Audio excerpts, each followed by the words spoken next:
G'day legends, I hope that you are having a fantastic day, and so far you are having a fantastic week. Now legends, of course, as always, we do have a lot to go over, but I am a little bit restricted on time, as this afternoon I have to go and see my oncologist and get my blood test results back from then 2 days ago to see if I am healthy enough to begin chemotherapy again this weekend. Of course, that will mean next week I will likely be having some time off. That said, do I think I'm going to miss much?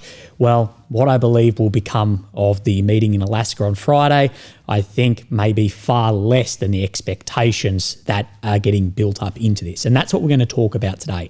Of course, we're going to look from tactical to strategic to politics, and how, of course, war is just politics by other means, and that the pen merely signs what the sword has carved, and that the politician, at the end of the day, is just a servant to the warrior. So of course we'll look at Pokrovsk, we'll look at the map, see where things are moving, see where things look like they are stabilising. Then we need to look at where the damage has been taken, how this impacts, of course, not only the front line, not only attrition, but also negotiations, diplomacy, politics. And then we're going to go to these red lines around Alaska and how, if this is what is getting then headed into this meeting on, well, it is dead on arrival. So, of course, a lot to go over. So let's start here on the deep state map. Hasn't updated today, but on Thursdays my time, it typically doesn't. Of course, we have Kyiv in the center, and then, of course, that's the capital of Ukraine. The red areas occupied since 22, the purple since 2014, and we'll come down into here. Of course, we see Pokrovsk, Minograd, Rodyansky, these incredibly important areas that are getting then further enveloped by this northern push that we saw that Russia was able to achieve up to Zoloty Kolodyaz. Now, as I said, this map hasn't updated today, and there's a massive lack of information that is actually coming out of this too. Of course, that all gets locked down, but we will do with what we've got. So the first corps of Azov, they have had this statement. Of course, they pull out some numbers and they're saying the operation is ongoing action in the vicinity of settlements within the area of responsibility for the Azov Corps and Donetsk Operational Tactical Group. Now, it is too early to speak of large successes or failures on both sides of the aisle. The truth is, we just don't really know what's going on at the moment. One of the biggest areas around this is just simply the lack of any footage or geolocations. Ukraine, of course, needs to get on top of this militarily and optically as soon as possible. We know what's happening in Friday, and this is, of course, extra ammunition. Now, the footage of the DRG elements, at least initially, is not going to be released due to the geolocations and the OPSEC for the Russian forces. And of course, on the other hand, Ukraine say targeting them with drones, they don't want this for the optics of how far those likely advanced. But as I've said, footage always comes, and whether we are days or a week or so behind, we will get a better idea of what exactly happened, and once it stabilises, a better idea of where this is actually then sitting. But it is worth noting that some of the best Ukrainian elements and units are redeploying down into this sector, and this comes with both a pro and a con. Of course, the pro is better troops, better equipment, better training, of course, but the con is, well, with the drone and artillery advantage that Russia has developed in this sector, this is going up against your best as well. And this plays into how attritional warfare and doctrine has huge problems. That we see this, that you have launch across a broad front, then a crisis in one sector forces defenders to shift reserves from another sector only to generate a crisis there in turn. And Mr. AMK, he has a really good example of what he's referring to as the whack-a-mole, but it is this. The 93rd Brigade was pulled from this area in the Konstantinivka direction. We know that is critical. The 12th Azov, they were pulled from near Toretsk. We know this has come under Russian control and there is further movement there, and that the command is prioritising Dobropilia and Belozersky over Konstantinivka, which I'd agree actually at this point in time. I think Dobropilia and Belozersky are significantly more important, but it's that game of whack-a-mole, this crisis in one sector affecting another one at this point in time. And when we go over how the attrition is starting to bear fruit, actually from Mr. Big Surge today, you'll see that then further on. But before we get too far ahead of ourselves, what is actually the front line then looking like? So we're going with the sources of what we have today of Mr. Thorkill65, who was recommended across from me from others saying this guy is very, very good at what he does. And of course, we'll be using AMK and then some other people as well. Now, he says, the situation here is very little information. And additionally, the Sentinel, so satellite, is obscured by clouds. Today, the Ukrainians, attacking from the forest complex of the north of Rubizhny, attempted once again to recapture Zoloty Kolodiaz. According to information from local residents, the attack reportedly ended in failure. So Rubizhny, you can see, of course, where Zoloty Kolodiaz and Rubizhny is as well. I'll show you a map in a second. At the same time, from the eastern side, the Russians in the south area of the clay mines launch an assault on Russian positions in the local forested strip. So we see, I've put this in the pink, out in this sector right in here, where these mines are sitting, that there was then pushes back in these areas as well. It was likely carried out by the 2nd Mech Battalion of the 93rd. The outcome of the attack is unknown. Fighting also continued for another day in the area of this clay mine, as seen in my blue right up here, of course, near this Horuzuke as well. Now, he says, according to some information, DRG groups reportedly managed to cut off this Andriivka-Duskivka road at section near the northern edge of the aforementioned mine. So that road that goes up, we've spoken about the importance of this. A few more sentences regarding the nature of this breach. Indeed, the first phase of this offensive action, the Russians used DRG groups and infiltration tactics. However, since August the 11th, the area marked in red on the map below, along with this protrusion to the north, near the mine, which has been under their full control and has entrenched there. In the vast majority of operational area, we have now stabilised the front line, and a period of fluid control zones caused by low saturation of the battlefield with Ukrainian units has ended. So that porous line that was able to be pulled through, that low saturation, that period has ended. But there's a few key things that confirm this. Is that Deep State didn't show it as grey, it showed it as red. So there's definitely acceptance of a fair way right up to Zoloty Kolodiaz. But also, as well, remember that once you lose a fortification, the enemy gain said fortification. And I've just put on his translated from Polish to English exactly when you can see where these elements are pushing. And we cross-reference that then against other sources such as AMK. But according to an analyst with the track record of a submarine with screen doors, I can't use AMK to cross-reference against Deep State or others or my own experience in many of these areas in the world as well. Fair enough. But AMK says, and again, I am paraphrasing him in this.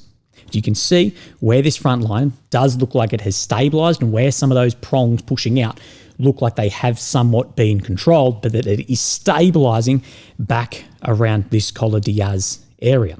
Now, he says, Russian DRGs have largely been cleared of the approaches to Dobropilya and Belozersk. Very important, but we know there was redeployment of forces to do that, which I agree with because it is very important in those sectors. And Ukrainian counterattacks took place in two main directions.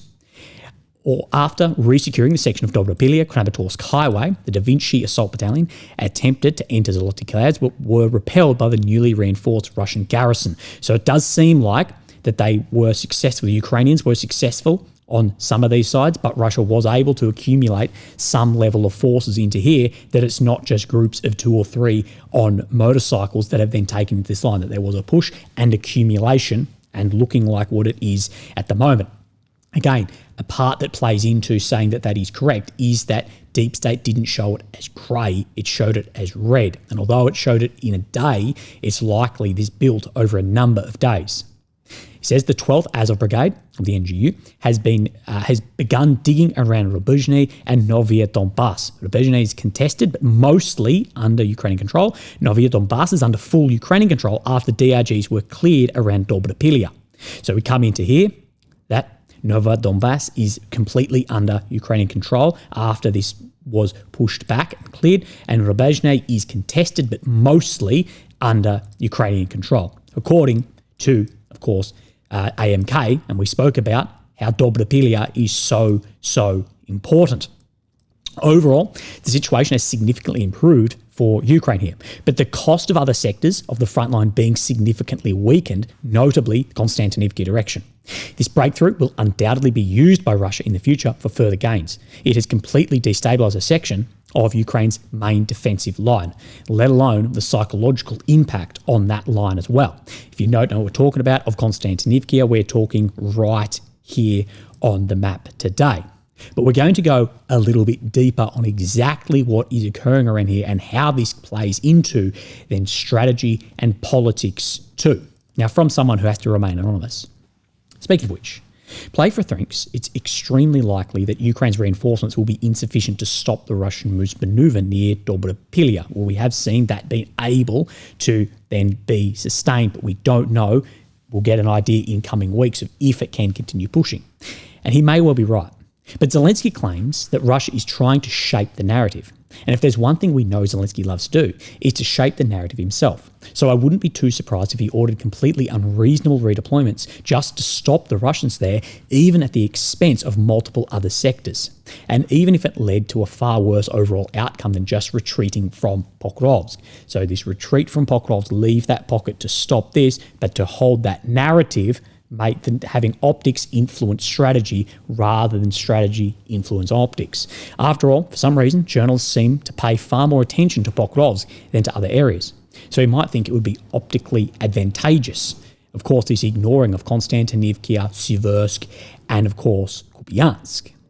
Now, before we step actually on and have a look at Playfair, let's have a quick look at Syriac maps. And I believe Syriac's been a little bit behind here, but he's showing fairly similar to what then Deep State is showing, and fairly similar to this movement towards Shevchenko-Dobropilia that AMK mapping showed. He also shows that in and around Pokrovsk actual, that there has been some further advancement as well, right down here in Zvezda, of course, these further break-ins. Now, we pushed back a little bit yesterday on, is it Russian special forces that has moved up in here? And I've said, as my experience as infantryman, it doesn't really seem like that would be the case. And Mr. Playfair and Tatarigami Ua, some of the most respected analysts in this whole sphere, have said this. The part about special forces is at least partially confirmed by this. They're writing because many don't believe that's a better quality assault groups than usual. The source says it's young Russians, while my information talked exactly about special forces, but perhaps there'd been some misunderstanding even from their part. As the confusion was not only here, but also in both sides of ranks. And of course, mass confusion. And Tatarigami says, similar to what I said yesterday, most infiltration is done by regular troops in very small teams, not special forces, not even by recon scouts, just regular infantry. And as I've said, the doctrine, the skill, and the resource needed to do that, it, from my experience in infantry units, doesn't really fit within the typical use case for SF as a force multiplier. But again, we may see. So again, any of the sources I use, please go and support these guys too. Now, we're going to speak about some larger moves in a second, but I want to speak on how, of course, this influences politics and how, at the end of the day, the diplomat is the servant to the warrior. And I believe one of, if not the best writers on this war, regardless of if you agree with his position or not, is Mr. Big Surge, and he has released a new Substack today saying scraping the barrel, attrition and cannibalization. Now, go and read this entire thing. We're only taking out very small parts in here, and go and read his previous work as well. And if someone knows him, please let him know. I'm open anytime to uncut podcast. Now, just as a brief aside, this is one reason why Alaska is a meaningful and pointed place to hold the meeting. The more paranoid sorts believe that there's some sinister meaning owing to Alaska's origins as a Russian colony. But the actual symbolism of the site lies in the fact that America does not need to interact with Russia through Europe, and indeed never has. America and Russia can relate to each other bilaterally, without Brussels, London, Kiev as an intermediary. We're going to speak about Alaska in a minute and how parts of this scare the shit out of Europe and should. On the ground, the Alaska meetings coincide with major rupture of the front. We want to avoid using overly dramatic verbiage, particularly the much-dreaded collapse label. To be clear, it should not be expected the armed forces of Ukraine is on the verge of being routed completely from the field. Russian forces are not going to roll over the Dnieper next week or sweep into Kiev or Odessa. Ukraine is not collapsing, but it is losing, and more specifically, it is about to suffer a major defeat at Pokrovsk.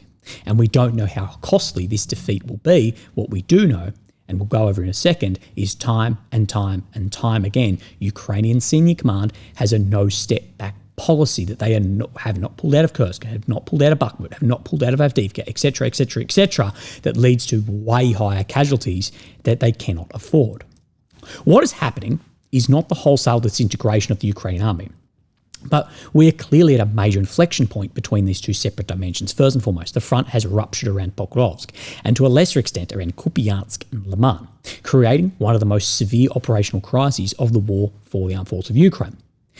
The second dimension is a more structural, and in this cause of the first. Ukraine's mounting manpower crisis and its severe shortages of infantry have reached the point where they can no longer properly defend a continuous front line. Indeed, it may no longer be proper to speak of a front at all, but rather a sequence of urban strongpoints with major seams in between them, held together only by the transient threat of drones striking, exploiting Russian elements. And this is why we saw those large gains come. But as my other source says, as Big Surge says, there's so much focus around Pokrovsk, but not focusing, of course, around Liman, Siversk, of course, around Terny, or in Kupiansk, or build up around Velika Novosilka and further south in Stepnohursk too. Now, by allocating freshly mobilised personnel to new brigades, however, Ukraine artificially constrained the flow of replacements already inadequate to the front line. Thus, we arrive at the current situation where the Ukrainian army is short 300,000 men, with frontline brigades at as nearly as 30% of their regulation infantry strength. And a lot of this is done for optics of building new brigades for this promised massive offensive at some point. But we know from attritional protracted warfare doctrine, it says no formation should be allowed to fall below 70% strength. Withdrawing formations early allows experience to proliferate among new replacements as veterans pass on their skills. Otherwise, valuable experience is lost, causing the process to start all over. Another implication is that resources should prioritise replacements over new formations, preserving combat edge in both the pre-war army, the high army, and newly raised low formations, and that proliferation rather than it being lost. And this is what he speaks about as far as the artificially constraints of this. When shortfalls mount like this, the attrition of the force becomes self-reinforcing and continues at an exponential rate. This in particular seems to be unappreciated by many, that attrition creates a positive feedback loop for several reasons, and the worse attrition is, the worse then it becomes. The cannibalisation of the tail. As infantry complements wear down without replacement, individual formations are compelled to cannibalise their support personnel to fill out the front line.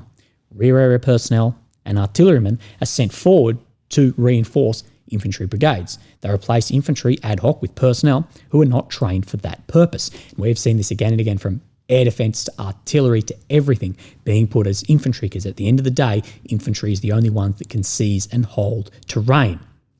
And that wears down these supporting areas. 2. Increased wear due to a lack of rotation.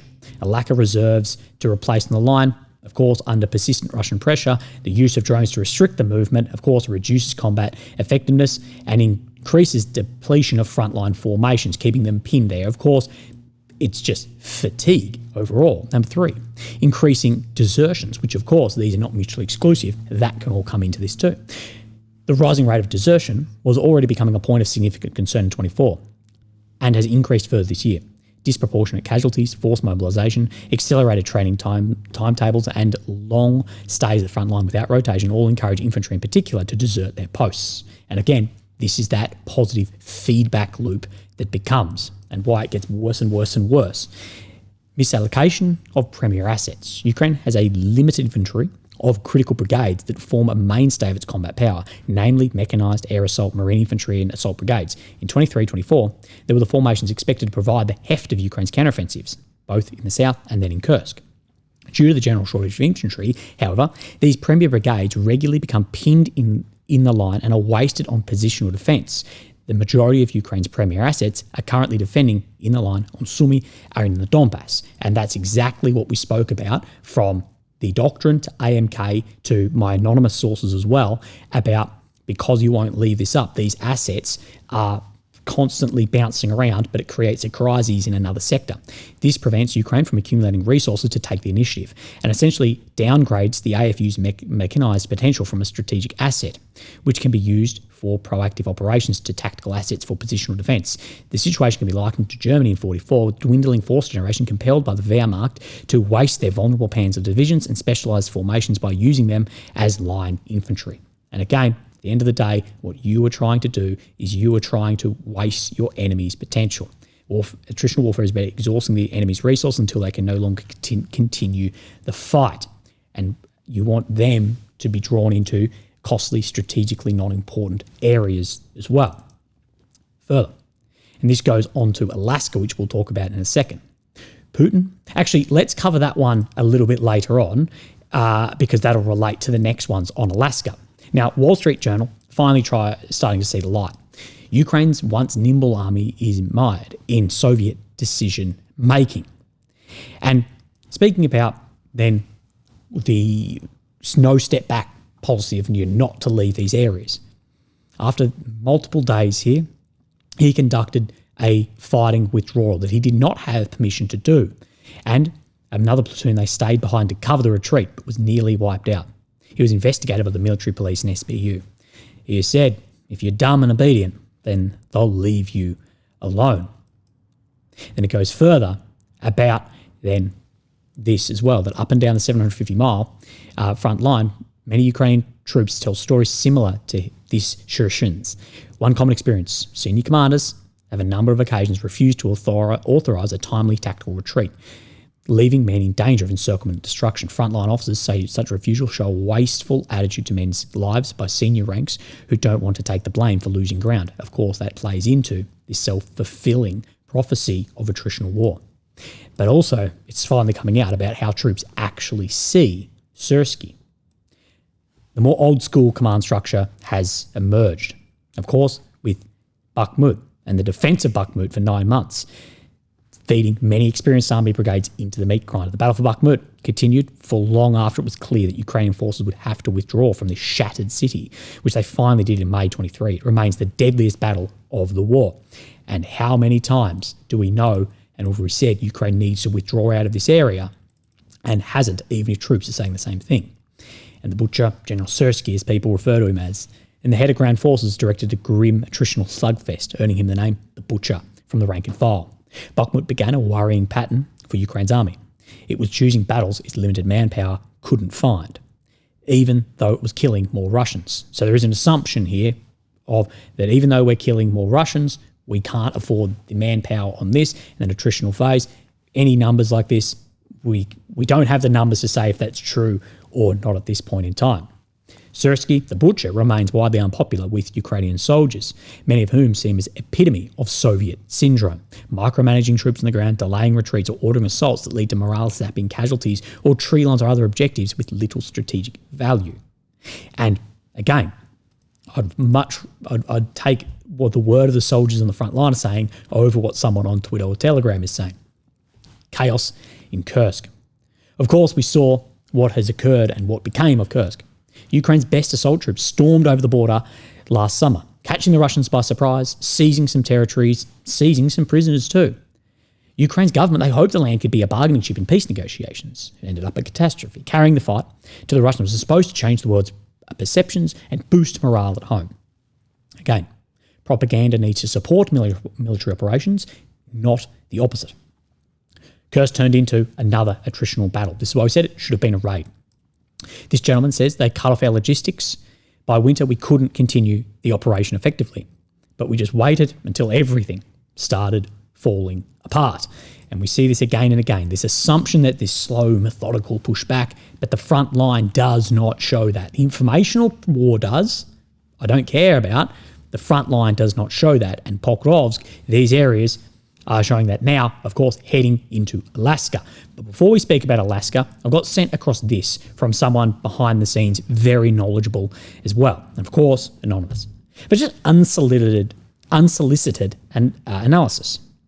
It says, I'm still confident that Dnipro is the primary effort, far different from many are saying Kramatorsk, Sloviansk.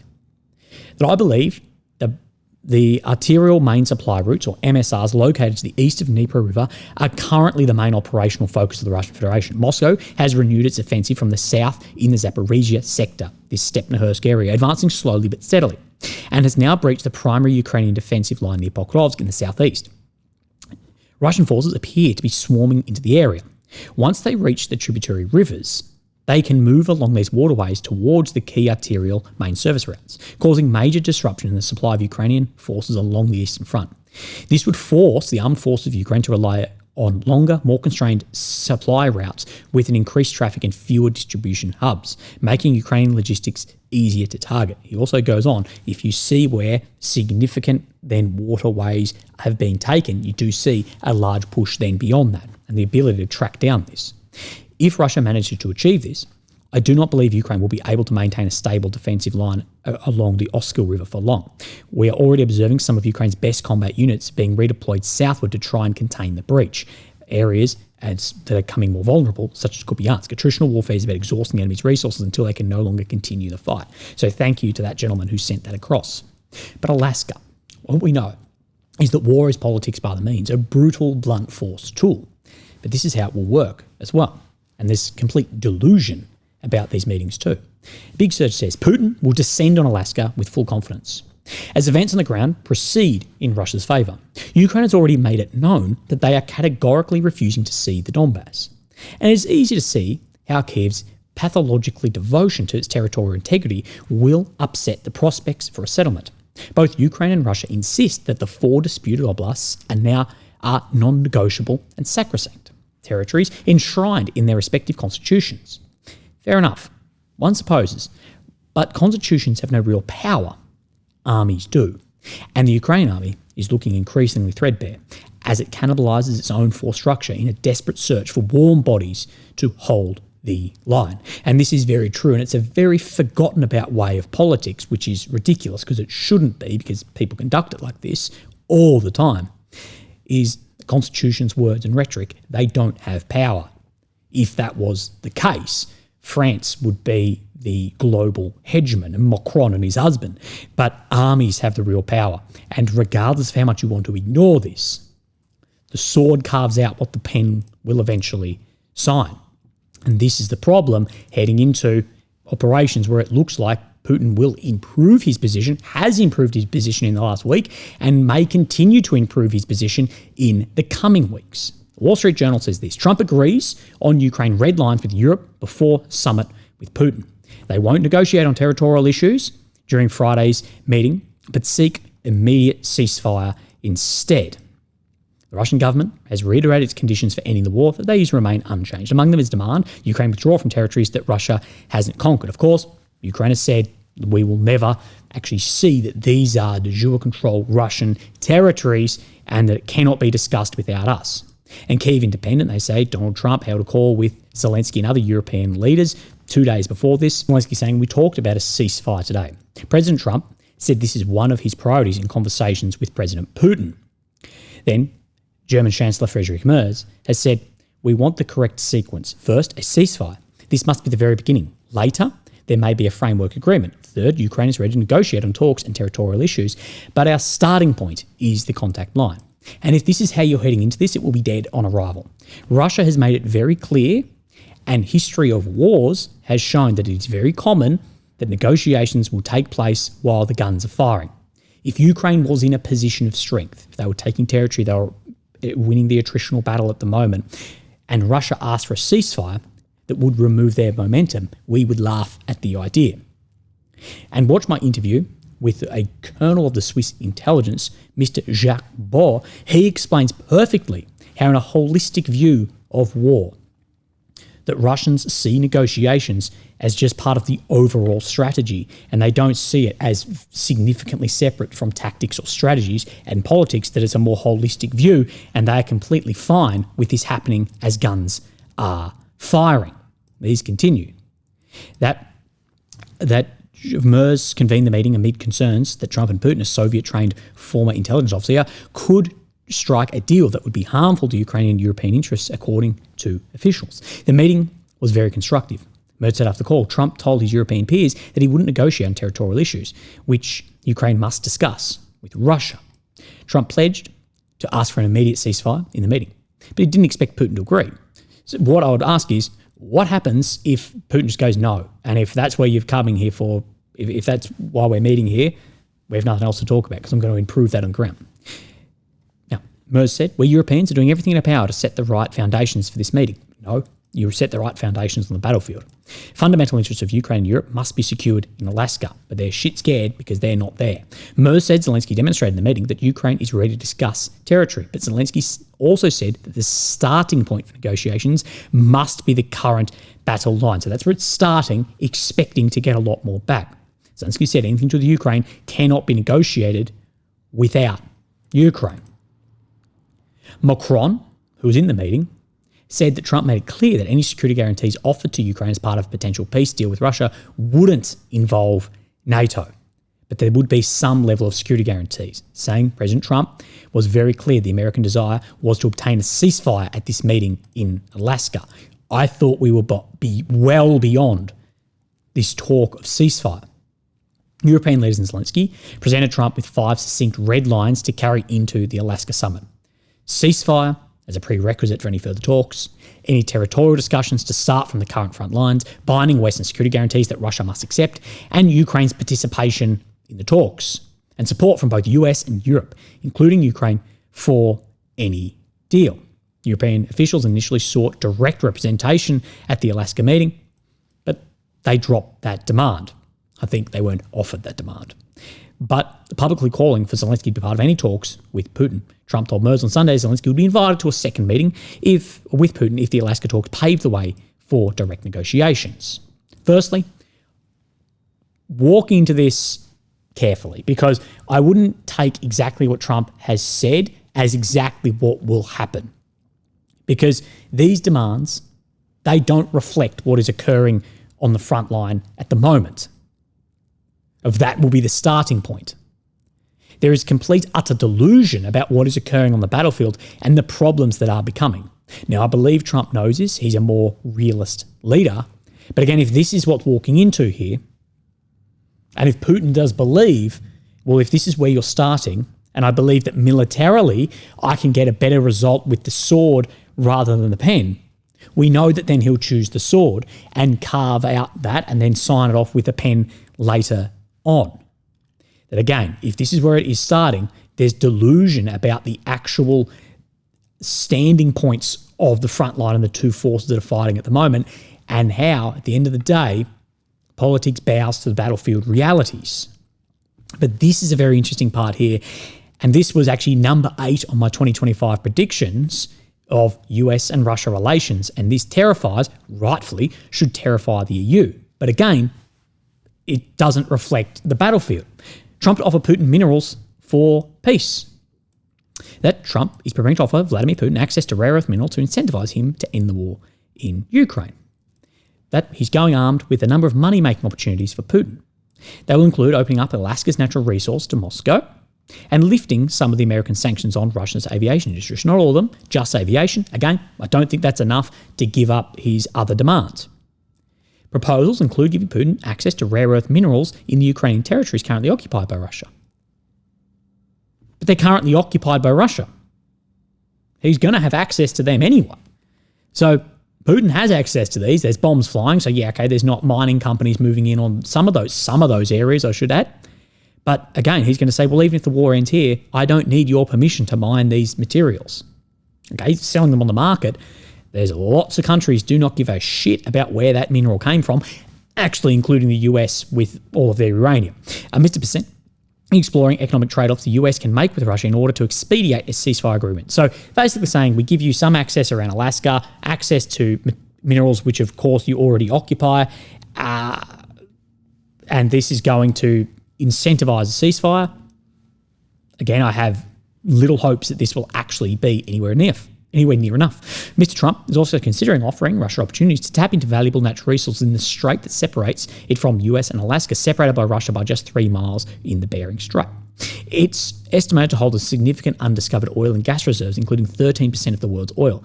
Developing Russian presence in the strait would bolster Putin's strategic interests in the Arctic region, which accounted for 80% of Russia's gas production in 2022. These areas, then Russia's power into the Arctic and China's growing power into the Arctic, massively scares, we know it scares Trump, otherwise he wouldn't have been all on about Greenland, but we also know it can undermine America's power in the north. I think there'll be a far more to that than just, you can just go in there and do what you would like. Maybe so, but we will see. But at the end of the day, negotiations will reflect the battlefield. That's how war has always worked, whether it was negotiations with the other tribe because you threw a stick and hit Mumfufu in the fucking head, down to then world leaders then having wars with tanks, machinery and drones. War is politics by the means, from a tribe to a state. And that's how it will go. And if there is incentive that Putin sees, I can increase my position on the battlefield through then at the blunt force of this, shrinking of the Ukrainian army, expanding of the Russian forces, likely gets easier as it goes on. It's not going to be starting at this point and you dictating the terms as Europe seems to think. If you're in a chokehold, you're not the one saying, let's have a ceasefire, resit on the mats. It's not how it's happening. Legends, I hope that you have a fantastic day and I'll speak to you tomorrow. Thank you. Bye-bye.